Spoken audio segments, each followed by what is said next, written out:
قل هذه سبيلي أدعو إلى الله.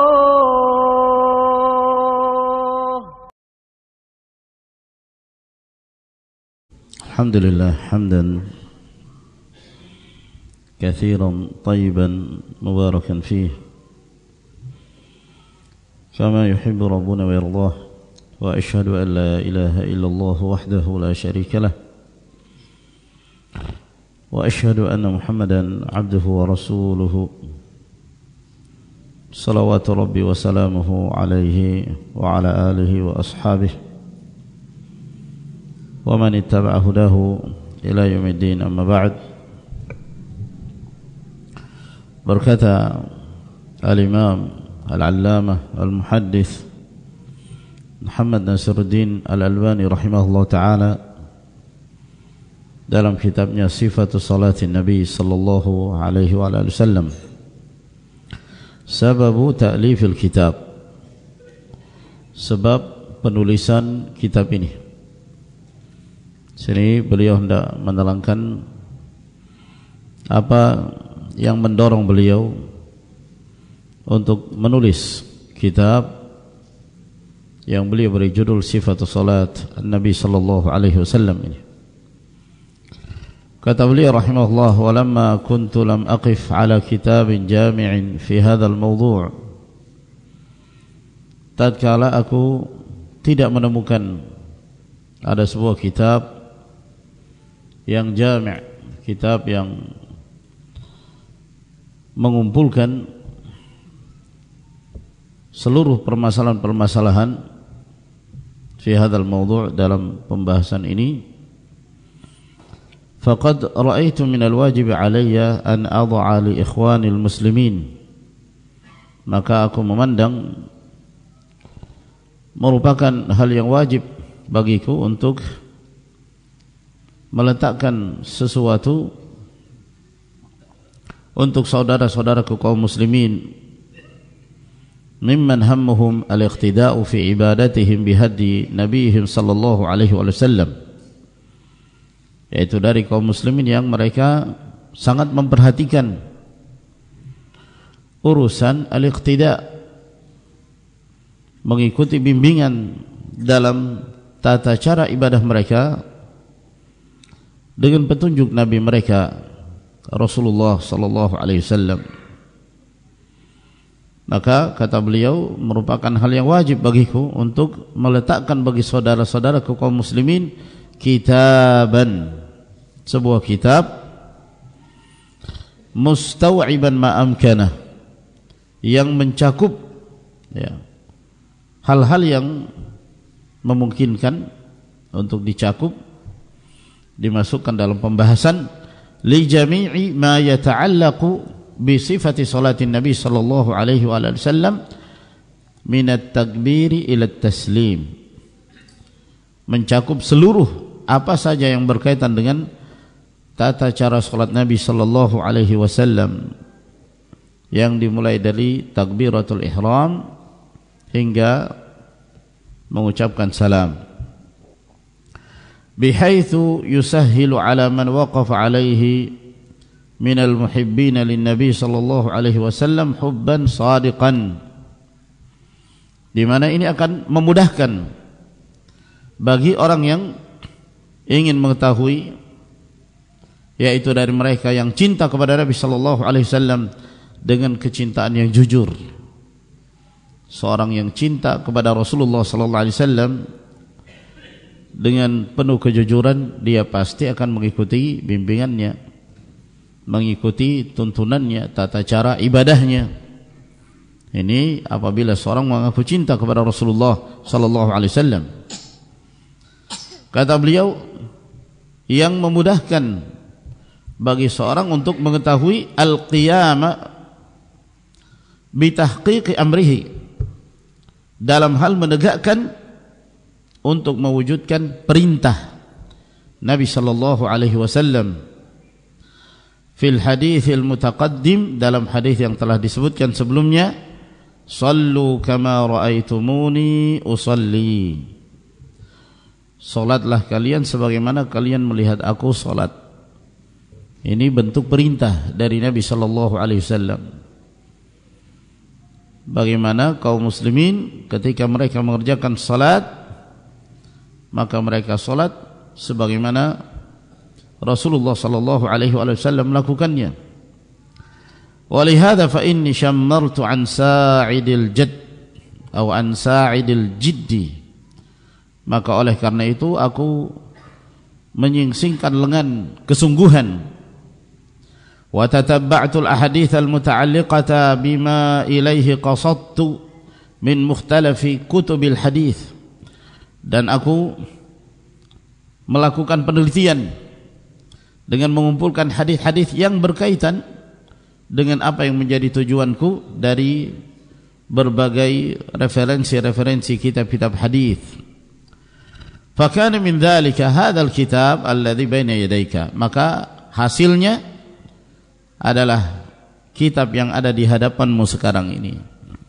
Jadi ma'asyiral ikhwah rahimakumullah, ini nikmat yang besar yang Allah Subhanahu wa taala limpahkan kepada kita. Asy-Syaikh Al-Albani rahimahullah dengan kesungguhan beliau membuka berbagai macam referensi kitab. Kita tinggal menerima hasilnya. Kita tinggal membaca, memahami, mengamalkan. Karena ini sebuah pembahasan yang beliau benar-benar fokus untuk menerangkan tentang salat Nabi sallallahu alaihi wasallam.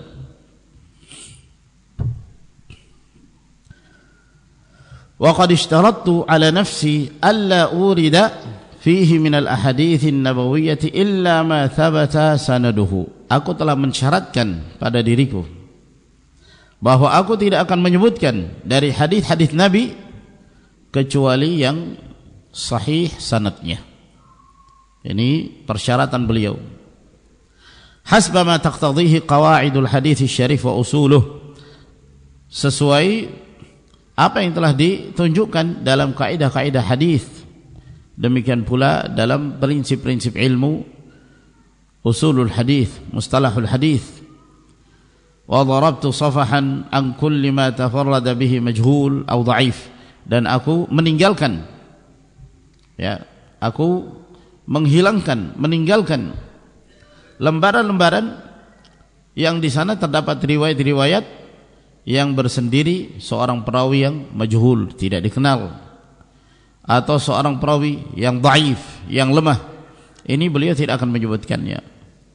Jadi beliau hanya mengkhususkan untuk menyebutkan hadis yang bisa dijadikan sebagai hujjah.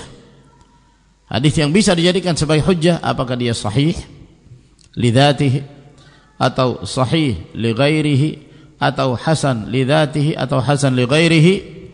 Beliau tidak akan berhujjah dengan hadis yang dhaif, yang diriwayatkan dari seorang perawi yang dhaif, yang lemah, atau majhul, yang tidak diketahui keadaannya. Karena termasuk di antara syarat hadis untuk dikatakan sebagai hadis yang sahih, maka perawinya harus orang-orang yang benar-benar diketahui ketiqahannya, atau adanya jalur-jalur yang bisa saling menguatkan satu riwayat dengan riwayat yang lain. Sawa'un kana fil hayati awil adhkari awil fadaili wa ghairiha. Baik yang berkaitan dengan al-hayat, tata cara pelaksanaan ibadah. Bagaimana cara bertakbir, bagaimana cara mengangkat tangan, apa yang dilakukan ketika dari i'tidal menuju sujud dan seterusnya. Demikian pula yang berkaitan dengan zikir-zikir atau keutamaan-keutamaan tertentu dan yang lainnya. Li'annani a'taqidu anna fi ma thabata min al-hadits ghunyatun 'anil dha'if minhu. Karena aku meyakini bahwa apa yang sahih dari hadis itu sudah mencukupi. Apa yang sahih dari hadis itu sudah mencukupi. Nah, di sini beliau terangkan bahwa yang dimaksud apa yang sahih yaitu mencakup sahih lidzati, sahih li ghairi, hasan lidzati, hasan li ghairi. Apa yang sahih dari sebuah hadis itu sudah cukup mencukupi dari hadis-hadis yang dhaif, sehingga kita tidak perlu berhujjah dengan hadis yang dhaif.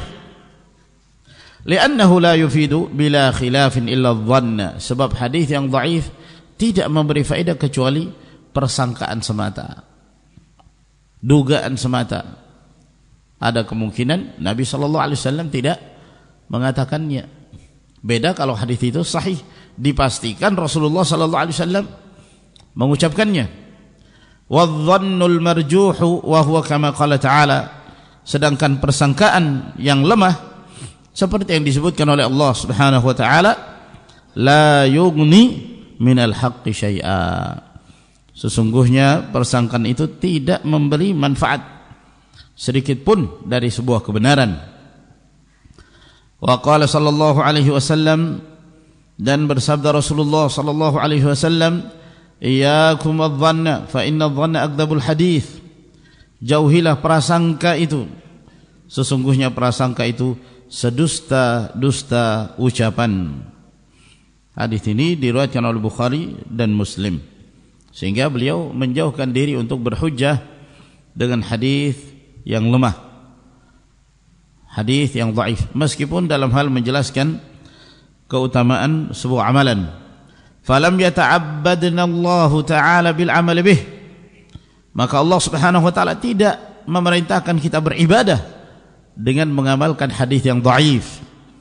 Bal nahana Rasulullah sallallahu alaihi wasallam anhu faqala, bahkan Rasulullah sallallahu alaihi wasallam melarang kita untuk beramal dengan hadis yang dhaif. Dalam sabda beliau mengatakan, ittaqul haditha anni illa ma alimtum, jauhilah hadis dariku kecuali yang betul-betul kalian ketahui, kalian yakini bahwa Rasulullah sallallahu alaihi wasallam benar-benar mengucapkannya. Di catatan kaki di footnote kitab ini beliau menerangkan bahwa pada awalnya beliau mensahihkan hadis ini, diriwayatkan oleh Tirmidzi, Ahmad, Abi Syaibah dan seterusnya. Beliau mengatakan hadis ini sahih, ittaqul haditha anni illa ma alimtum, hendaknya kalian menjauhi untuk meriwayatkan hadis dariku kecuali yang benar-benar kalian yakini, yang kalian ketahui. Namun kemudian kata beliau, nampak bagiku setelahnya bahwa hadis ini dhaif. Maka di sini beliau meralat dan kemudian menghukumi bahwa yang sahih hadis tersebut adalah hadis yang dhaif, riwayat dengan lafaz ini. Namun yang semakna dengannya banyak dari hadis-hadis Nabi sallallahu alaihi wasallam yang sahih, seperti sabda Rasulullah, man haddatsa anni bi haditsin yura annahu kadhib fa huwa ahadul kadhibain, barang siapa yang memberitakan dariku sebuah hadis yang dia memandang itu dusta, maka dia salah satu di antara orang-orang yang berdusta. Demikian pula hadis Nabi sallallahu alaihi wasallam yang mengatakan, iyyakum wa kathratal hadits anni, man qala alayya fala yaqulanna illa haqqan aw sidqan, faman qala alayya ma lam aqul falyatabawwa maq'adahu minan nar. Jauhilah dari banyak memberitakan hadis dariku, barang siapa yang berkata atas namaku, maka jangan sekali-kali dia mengucapkan kecuali kebenaran atau kejujuran. Barang siapa yang menisbatkan kepadaku sesuatu yang aku tidak mengatakannya, maka hendaknya dia persiapkan tempat duduknya di dalam neraka. Hadis ini hadis yang sahih, diriwayatkan oleh Ibnu Abi Syaibah dan Al-Imam Ahmad. Maka hadis-hadis ini, ma'asyiral muslimin rahimakumullah, mengharuskan kita untuk berhati-hati, tidak sekedar mendapatkan sebuah ucapan, sebuah kalimat dan disebutkan itu sabda Rasulullah, lalu kemudian kita meriwayatkannya dalam keadaan kita tidak mengetahui apakah hadis tersebut dhaif, apakah hadis itu sahih, lalu kemudian kita meriwayatkannya dan menyebarkannya. Fa idza naha an riwayatul dhaif fabil ahra ay yanha 'anil 'amali bihi. Kalau Nabi sallallahu alaihi wasallam melarang kaum muslimin dari meriwayatkan hadis yang dhaif, yang lemah, maka lebih pantas lagi Rasulullah melarang mengamalkan sebuah hadis yang dhaif. Sehingga kita merasa cukup dengan yang sahih yang diriwayatkan dari Nabi sallallahu alaihi wa ala alihi wasallam. Sampai di sini ikhwan, semoga beri manfaat kepada kita sekalian. Wa akhiru da'wana alhamdulillahi rabbil alamin. Tafaddalu hafizakumullah.